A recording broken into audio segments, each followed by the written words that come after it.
Zhuang Fei happened to see a social media post from Jiang Rui about spending the new year skiing in the Changbai Mountains, and he was immediately inspired. He suggested to his brother, Zhuang Qiu, that they use Zhuang Qiu's year-end bonus to take their mother on a trip there. Zhuang Fei noted that their mother's health had improved recently and, since she always preferred the cold over the heat, a winter trip to see the northern snow would be perfect. Zhuang Qiu agreed to the plan. Meanwhile, Chris and several colleagues at the bank were brainstorming their own holiday getaway to avoid being pressured by their families to get married. They initially considered Thailand or Hokkaido, as Chris already had a Japanese visa.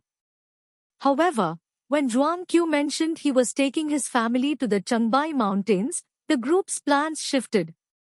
Chris, noting that the resorts there were reportedly as good as those in Switzerland or France, suggested they all head to the Changbai Mountains instead.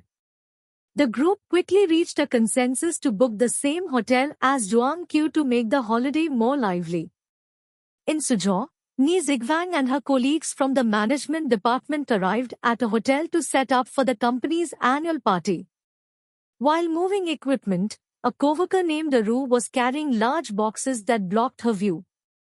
A man named Luoke accidentally collided with her, resulting in a tear in his expensive, overseas-ordered jacket. Luoke lost his temper, accusing Aru of being blind and demanding compensation.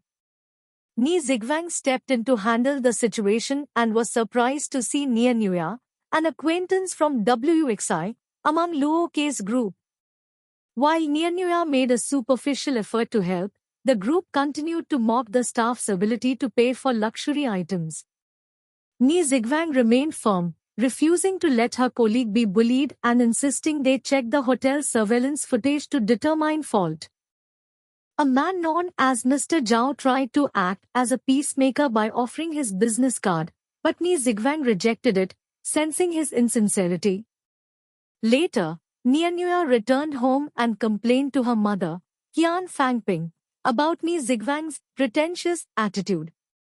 It was revealed that Nia Nuya is the daughter of Qian Fangping, the mistress and white moonlight of Ni Zigwang's father, Ni Chengguya.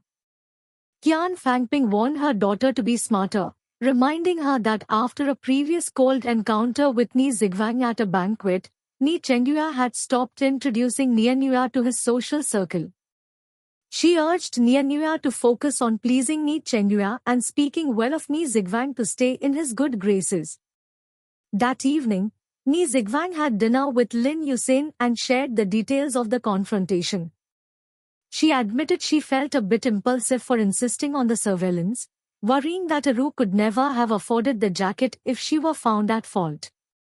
Lin Yusen reassured her, praising her for standing her ground against bullies and knowing when to de-escalate.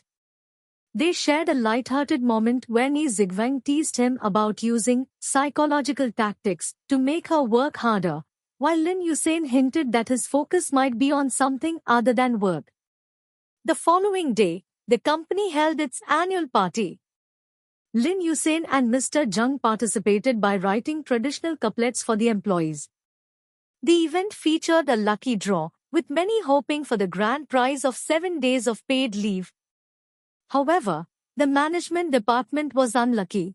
Ni Zigwang's friends, Yin Ji and Van Yuhua, only won a consolation prize of 100 yuan.